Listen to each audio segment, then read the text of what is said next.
Bonjour à toutes et à tous, aujourd'hui on va travailler sur le théorème de Pythagore. Alors on va faire deux exercices. Le premier est classique. Vous imaginez que vous avez un triangle ABC, rectangle en B. Vous avez plusieurs longueurs. Ici vous imaginez que vous avez 3 cm et là vous imaginez que vous avez 4 cm. La question qui vous est posée, c'est de calculer, en utilisant le théorème de Pythagore, de calculer la longueur AC. Alors faites bien attention, la longueur AC qui est ici, comme on travaille avec un triangle rectangle en B, la longueur qui est là, il faut bien savoir que ici c'est ce qu'on appelle l'hypoténuse. Alors l'hypoténuse c'est quoi? C'est le côté le plus long, donc le côté le plus grand, vous pouvez imaginer ça. Ou alors vous pouvez imaginer, vous voyez ici vous avez l'angle droit, c'est tout simplement le côté qui est en face de l'angle droit. Si vous avez un peu du mal à trouver où se trouve l'hypoténuse. Alors, dans un premier temps, comment est-ce qu'on rédige ça? Toujours, vous dites que le triangle avec lequel vous travaillez, le triangle ABC, est rectangle en B.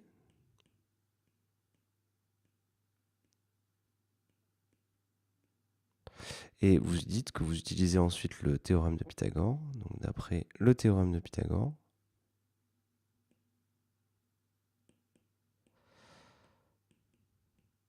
et première étape, attention, vous écrivez donc que l'hypoténuse au carré, donc c'est-à-dire AC au carré, c'est égal à la somme, alors la somme ça veut dire vous faites un plus, des deux autres côtés, donc qui sont AB et BC, mais attention, surtout vous n'oubliez pas les carrés.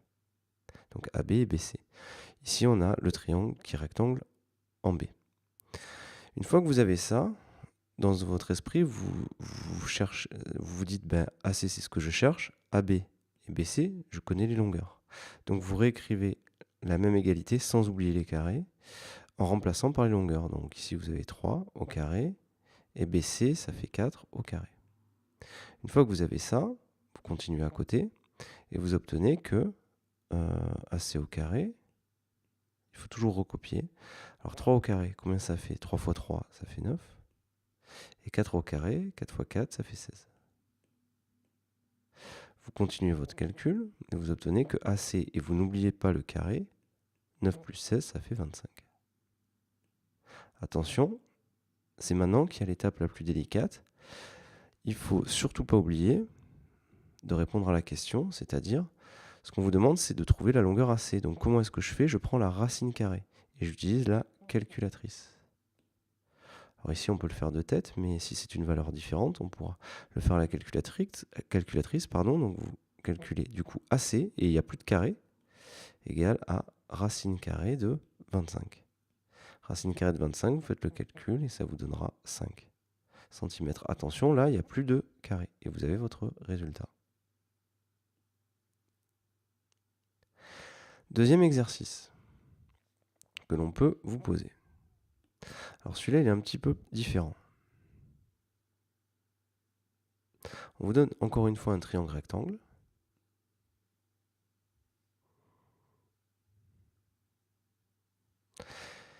Ici, on vous donne un triangle qui s'appelle AEF, par exemple, rectangle en E.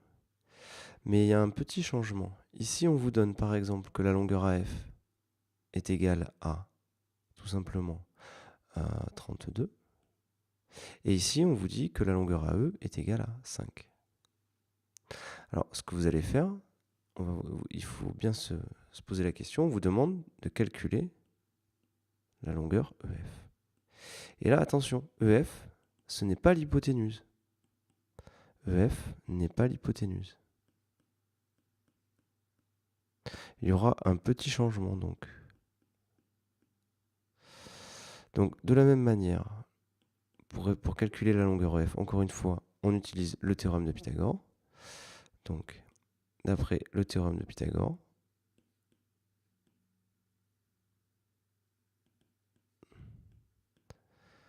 donc Donc on utilise le théorème de Pythagore. Entre parenthèses, on justifie que le triangle AEF est rectangle.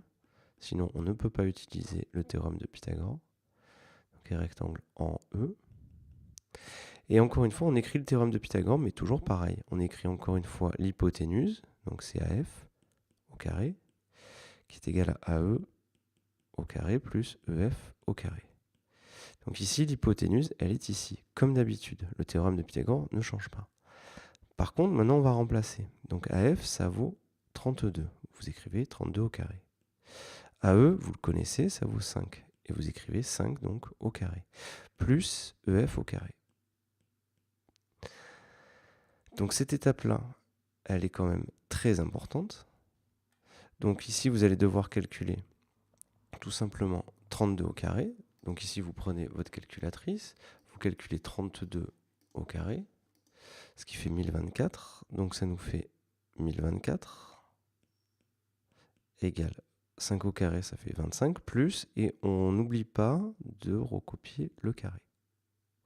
Maintenant, il faut bien avoir en tête ce qu'on cherche. Ce qu'on cherche, c'est ça, EF au carré. Donc ce qu'on va écrire maintenant, tout simplement, on va écrire que EF au carré, c'est donc égal à 1024 moins 25. Une fois que vous avez calculé ceci, vous vous retrouvez avec 1020 EF au carré, qui est égal à 1024 moins 25, c'est-à-dire, ça fait 999. Et là, attention, vous avez la valeur de EF au carré. Donc, ce qu'il va falloir faire, c'est calculer EF. Pour ça, pour calculer EF, vous prenez encore une fois la calculatrice, et c'est l'étape importante, où on utilise le bouton de la calculatrice racine carrée, et là par contre on enlève le carré, et on écrira le résultat EF égale racine carrée de 999. Vous ferez le calcul, et vous aurez le résultat. Donc faites bien attention à ces deux types d'exercices. Celui-ci, l'hypoténuse, elle est donnée, donc il faut écrire le théorème de Pythagore, mais vous vous retrouverez avec d'un côté et de l'autre deux valeurs numériques. Il faudra du coup trouver EF au carré. Attention ici, l'hypoténuse, elle est donnée. Autre type d'exercice, le plus classique, on vous demande de calculer l'hypoténuse, et vous allez devoir tout simplement écrire le théorème de Pythagore, et surtout, l'étape importante, pour passer de là à là, supprimer le carré et appuyer sur le bouton racine carrée pour avoir la valeur.